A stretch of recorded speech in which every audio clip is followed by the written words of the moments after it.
Hello everyone, Charles Watts here, the Arsenal correspondent at Goal, joining you on Wednesday morning. It may be grey and gloomy out there, but my word, a wonderful Wednesday morning this is. Yes, I unashamedly am wearing my England shirt today. What a fabulous win that was last night. Just brilliant. I know this is an Arsenal video and I will be getting to Arsenal, but I've got to say, come on, all you English out there, how good was that? The celebrations, the noise. Oh, what a day. I think we've waited a long time to beat Germany in a game as big as that in a big major tournament. And yeah, the boys didn't disappoint. Saka obviously getting a start, deserved his start after that performance against the Czechs. Thought he played pretty well in the first half, which was a very cagey first half. Obviously went off in the second, probably the right time to make that substitution by Gareth Southgate. Grealish came on and made a big difference. Credit to him for that. But I still thought Saka did well, more than warranted his start yesterday, and played a big part in what was a huge win for England. And now off to Rome to face Ukraine in the quarterfinals on Saturday. Fingers crossed we can keep this up, because that was pretty special last night. So well done to Bukayo Saka, well done to England, and well done to everyone else, Ukraine, everyone else who's booked their spot in the quarterfinals. I hope you are all enjoying the Euros as much as I am, because it's been a lot of fun.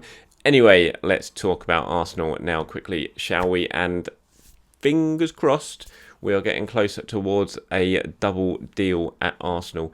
Edging closer now to Arsenal completing their first summer signings of the transfer window. Nuno Tavares from Benfica and Albert Lokonga from Anderlecht. Not quite there yet, but we are heading in that direction. Those two deals getting very close, which will be good for Arsenal. Sort of hopefully set the wheels in motion for what should end up being a very busy next few weeks as we head towards the end of the transfer window and the start of the new season. Tavares, as I said yesterday, about £7 million. Talks continued throughout yesterday about him. I've seen some reports saying it was done yesterday. I heard there was a little bit of a it was kind of presumed it was done. And then I heard on the Benfica side of things, there was maybe a little bit, it's sort of, I don't want to say hitch, but a bit of a sort of change in negotiation right at the end in terms of how much sort of money they wanted out of this, or the exact nature of the deal. But I'm not expecting any issues with it on that one, and it should be very close to him being confirmed as an Arsenal player. Obviously he's got to travel over, or he's got to do his medical. We presume he'd travel over to do that, or he might do it in Portugal. I don't know, because of all the travel restrictions and stuff that are in place. Confuses the hell out of me where you can't fly to at the moment. But Arsenal very hopeful that they can wrap that deal up pretty swiftly, and he will be coming in as backup to Kieran Tierney at left back. Can also play right back, as I said yesterday. Good with both feet, very quick, very athletic, excellent engine, will run all day, I'm told. Maybe a little bit suspect defensively, needs to cut out some lapses of concentration that have plagued the early part of his Benfica career. Probably fit in quite well at Arsenal, a defender who has lapses in concentration. But you've got to remember he's only 21, so you've got an awful lot of potential to work with there, and you would hope some good coaching that he would certainly cut that out of his game as he gets older and becomes more experienced. And when you're looking at a backup player for someone like Kieran Tierney, who, let's face it, when he's fit is going to be playing week in, week out, you're either going to go down the old route of getting someone in their 30s who's perhaps happy to sit on the bench and pick up their money, might not have the motivation of some other players, or you go down the young route, inexperienced route that you can kind of coach up and develop over a few years. And that's a route that Arsenal have taken when it comes to bringing in a replacement for a backup for Kieran Tierney, and it's a route they're looking to take elsewhere in the transfer window this summer as they reshape this squad and try and bring in some younger players who they can develop and build over the coming years under the guidance of Mikel Arteta, providing he has a good start in the Premier League next season, because you all know that he'll be under an awful lot of pressure if he doesn't. But yeah, Nuno Tavares, that one is getting very close now. About £7 million. That should all be done and dusted relatively quickly, providing there's no last minute major hitches or hurdles to overcome. In terms of Albert Lokonga, again, those negotiations really increasing to get Lokonga done. Don't think it's a done deal yet. Not sure that that has been all signed off and agreed between the clubs in terms of the exact fee that Arsenal are going to be paying, the structure of the deal again for Lokonga. But appears that we're getting towards that stage now where he will soon be an Arsenal player. Again, young midfielder, huge amounts of potential. As I said, I think in yesterday's video, when you're that sort of age and you've already made it into and around the Belgium national team squad, you've certainly got something about you. Yes, he didn't make it in the final cut for the Euros, but still being in and around it says an awful lot about the quality that Albert Lokonga has, and why Arsenal are going to be investing. Will probably end up being around close to 17-18 million pounds for Lokonga, potentially with a sell-on fee, a sell-on clause as well. That's certainly what's being reported over in the Belgian press, that Anderlecht want a pretty decent sell-on clause. Arsenal trying to get that sort of lessened a little bit in these negotiations that are continuing. I think I saw, and this is not confirmed by me or anything, it's what I saw in the Belgian press, that Anderlecht wanted about 15% sell-on clause for Lokonga, but Arsenal want it at about 5%. And that's what I talk about when you say, the deal is virtually done, hasn't quite been completed yet, because you're sort of ironing out those finer details of the contract and how much money you're going to be paying. But there's certainly a belief now on both sides that this is a deal that will be done, and Arsenal will soon be able to unveil Albert Lokonga as a Arsenal player. Now, I've said it before, I still don't think he'll be the only midfield addition. I'll be surprised if it's just Lokonga who comes in. Still feel like we might see a more experienced midfielder come in as well this transfer window. I feel like Arsenal certainly need it when you look at Granit Xhaka, who we'll get to later on in this video, potentially heading out the door, Lucas Torreira, Matteo Guendouzi, Thomas Partey, Mohamed El Neni, who are going to be going off to the African Cup of Nations halfway through the season. You feel they're limited. Even if Joe Willock does come back and has a big part to play this season, which potentially he might, you still feel Arsenal are pretty limited in that central midfield area, and they're going to need to replace someone of the stature of Granit Xhaka. And I'm not sure a 21-year-old who's only got a little bit of experience playing in the Belgian league is...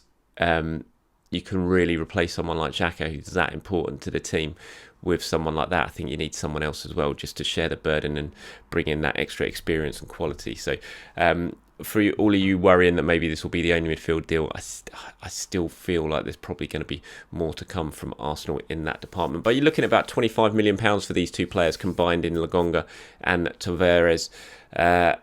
Interesting if you really think as £25 million, are they going to be regular starters for Arsenal? Certainly Tavares won't. Not sure about Lokonga yet, as we just said. So Arsenal potentially investing about £25 million to improve their squad there, rather than guaranteed to improve their first team, which is interesting when you think of the need really to improve first team. I think you kind of wanted 3 or 4 at least sort of first team regular starters to come in and improve things this summer transfer window, and it doesn't feel like these two are going to really potentially do that. Certainly straight away, I think Lokonga's clearly got the potential to go on and be an absolute superstar, hopefully in midfield. But whether he can do that straight away as soon as he arrives from Anderlecht, I'm not sure. You kind of feel like you need to bed him in a little bit and give him some time to really develop and get used to a new way of playing, the demands of the Premier League, the demands of a club of the stature of Arsenal. Anderlecht, big club obviously, but this is going to be a whole new world for someone like him. And you kind of feel, they need a little bit more experience than that. So still plenty of work to do in the transfer window for Arsenal when it comes to transfers, when it comes to contracts, plenty more besides. Talking about contracts and what's going to be happening with certain players, William Saliba. Now, interestingly, Saliba's agent was at London Colney yesterday to meet with Arsenal to discuss the defender's plans, to discuss his future, what's going to be next for him. Not sure what came out of that meeting yet. Will be quite interesting to find out if we eventually do exactly what was laid out to Saliba's agent. There's going to be plenty of things that was going to be discussed. Clearly, how do Arsenal see Saliba this season? Are they going to give him the minutes that he needs to really develop at his stage of the career? If not, what do they want to do with him? Do you want to sell him permanently, or do you want to send him out on loan again? If you want to send him out on loan, do you send him back to France, or do you keep him in the Premier League this season and really see how he handles the pace, the quality, the demands of the Premier League? Newcastle, one of the clubs interested in William Saliba. Also on the agenda, you would think, was possibly William Saliba's call up for the Olympic squad for France. Now that certainly put a little bit of a spanner in the works, you'd think, for Saliba, because this was always going to be a big pre-season for Saliba. The word from Arsenal was always going to be that he was going to get his opportunity to impress and try and really stake his claim to be a part of the side this season. But then suddenly gets his call up from France, as no one was really expecting for the Olympics to go to Tokyo. And then suddenly that's it. It's bang, his pre-season's out the window. He's not going to be having one. Certainly, virtually any of it will be at Arsenal. I think he'll probably have about a week here, and then he has to go off and he won't come back again for a few weeks. And so potentially he'll miss the majority of pre-season and the start of the season. And that, at a time when Saliba really needs to impress, that it kind of, like you said, it feels like it throws a spanner in the works. Now, Arsenal's stance on this is that they won't block anyone going if they're called up for the Olympics, and so that includes obviously William Saliba, and the same with Gabriel, who's been called up for Brazil. Whether the player, whether this was discussed at the meeting with his agent yesterday, whether the player feels like maybe it's best if he would turn down the call up to try and focus on Arsenal and focus on the new season. Maybe that was discussed potentially. I don't know. It's all hypothetical. I'm kind of guessing there, but I'm sure it'd have been a very interesting meeting with Edu, Richard Garlick, and potentially Mikel Arteta and William Saliba's agent at London Colney yesterday. And you would suggest that today, although obviously we haven't heard what it is yet, you would suggest William Saliba's future in terms of the coming season will certainly be an awful lot clearer for Arsenal and for Saliba's agent. So it'll be interesting to see if we see any sort of fallout or developments from that meeting in the coming days. Already spoken about Bukayo Saka after that glorious England win. God, England. Yesterday. Looking forward to seeing what happens against Ukraine. I wouldn't be surprised if Saka ends up back on the bench for this one. Obviously, Grealish came on, made a massive impact yesterday. I'm sure the clamour will be for Jack Grealish to get his start now, and I don't think that's anything against Bukayo Saka. It's just the way it works. Saka came in against Czech Republic, played really well, warranted his start in the next game.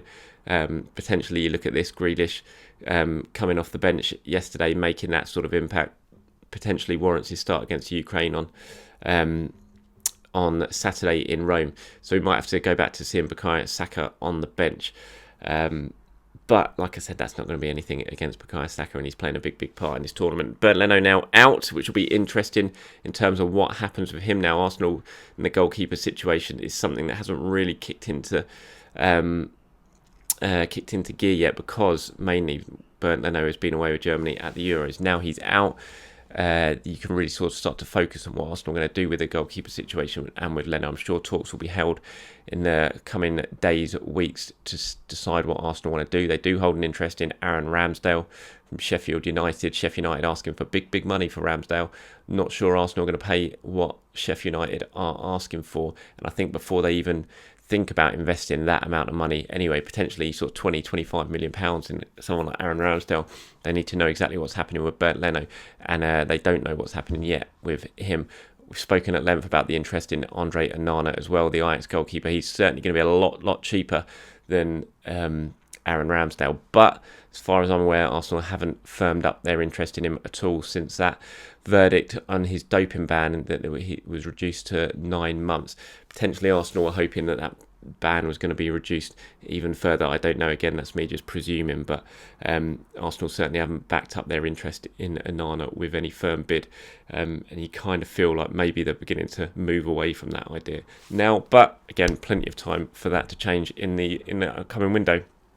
Finally, Granit Xhaka, he's still in the Euros, so I'm still not expecting anything to really go through in terms of his future until that is over and done with Switzerland. But interesting reports out of Italy at the moment that Roma are potentially going to have a little bit of a competition for Granit Xhaka, and that Juventus are now looking at the situation. Now, Roma and Arsenal have been talks over Granit Xhaka for a long time, haven't found a solution yet, or haven't found a suitable price that fits all parties. Now, Roma want to pay about sort of 13 million. That's always been the case for Granit Xhaka. Arsenal have been holding out much more for about sort of 20 million euros, 18 million pounds, as close to possible as that. Now, Arsenal's power has been strengthened really with his performances in the Euros, and they can be saying, all right, well, hold on, we've got an international captain here, 2 years left on his contract, hitting his peak years, never gets injured, starring at Euro 2020. We're not just going to give him to you for 12 million pounds. You've got to pay what we want to pay. If you want him that much, then pay.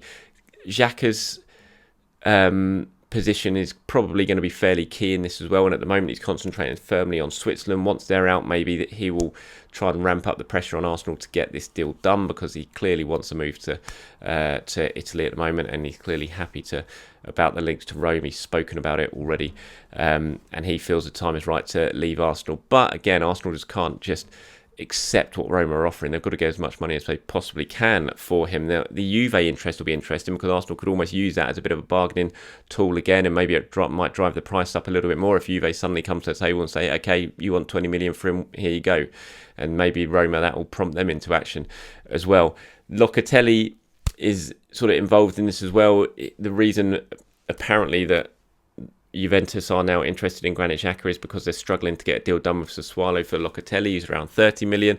Juventus struggling for cash at the moment. Locatelli's a player who's been heavily linked to Arsenal. Should Granit Xhaka end up moving to Juventus, potentially that might allow Arsenal to sort of firm up their interest in Locatelli, who by all accounts wants to move to Juventus, if you can sort of follow this chain of events when it comes to transfers. So plenty still to go on perhaps when it comes to Granit Xhaka's future, and that could again all be linked to other interest from other clubs, and Locatelli, it's all kind of intertwined in this great big transfer spider's web that is almost impossible to keep your head around, as always, when it comes to this time in the transfer window. And that's about it. Thank you very much for watching, everyone. Do enjoy your day. If you're like me and you've already watched the highlights of England-Germany at least twice this morning, then enjoy watching it for the rest of the day. Turn that sound up and listen to that Wembley roar. What a great day that was. Until tomorrow or next update, everyone, enjoy your day. I'll speak to you soon.